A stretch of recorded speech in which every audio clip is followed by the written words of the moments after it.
그러면 우선 용산 대통령실로 가서 취재기자 연결해 보겠습니다.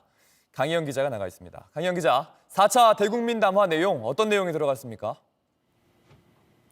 네, 윤 대통령은 오늘 오전 9시 40분부터 약 30분간 대국민 담화를 발표했습니다.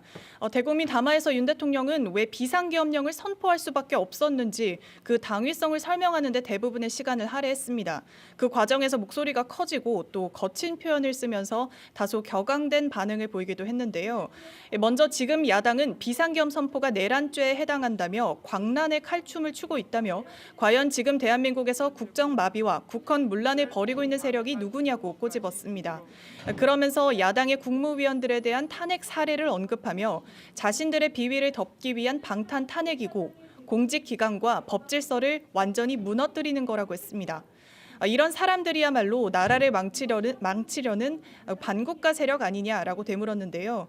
윤 대통령은 거대 야당 민주당이 자신들의 비리를 수사하고 또 감사하는 서울중앙지검장과 검사들, 헌법기관인 감사원장을 탄핵하겠다고 했을 때 이제 더 이상은 그냥 지켜볼 수만 없다고 판단했다며 곧 사법부에도 탄핵의 칼을 들이댈 것이 분명했기에 비상계엄령을 발동을 생각하게 됐다고 설명했습니다. 네, 계엄령 선포된 뒤에 국회에 계엄군이 투입이 됐는데 이건 어떻게 설명했습니까?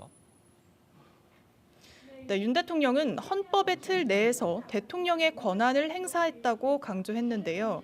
윤 대통령은 국방장관에게 과거의 계엄과는 달리 계엄의 형식을 빌려 작금의 위기 상황을 국민들께 알리고 호소하는 비상조치를 하겠다고 했다며 국회에 계엄 해제 의결이 있자 즉각적인 병력 철수를 지시했다고도 했습니다.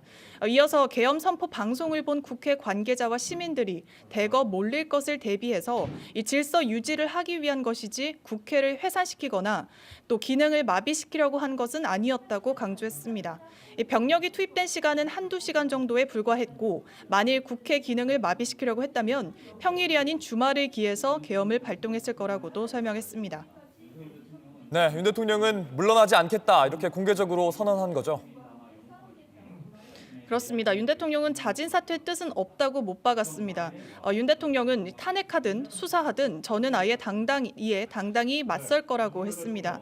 이 사실상 하야보단 탄핵 가결 시 헌재의 판단과 또 이후 각종 수사에 대응하겠다는 의지를 밝힌 걸로 보입니다.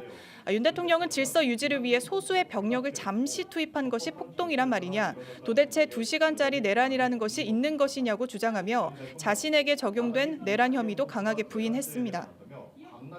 네, 이번 주 토요일에 2차 탄핵 표결이 있는데 이전까지는 별도 입장을 밝히지 않을 걸로 보였지 않습니까? 윤 대통령이 지금 이런 담화를 발표한 이유는 뭘까요?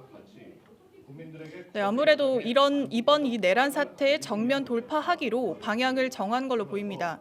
일단 임기를 지키면서 자신을 향한 내란 혐의 수사에 대응하고 이 탄핵 가결 시 헌재에서 법적 다툼을 해보겠다는 판단을 내린 겁니다. 대통령의 고도의 정치적 판단이었다는 취지로 이 비상계엄령 선포의 당위성을 강조한 만큼 법리적 다툼도 해볼 만하다는 의지가 읽힙니다. 하지만 앞서 윤 대통령은 직전 이 3차 담화에서 자신의 임기를 포함해 전국 수습 방안을 당에게 일임하겠다고 약속했는데요. 윤 대통령의 하야를 요구한 당의 논의를 거부한 것이어서 스스로 약속을 번복했다는 지적 피하기 어려워 보입니다.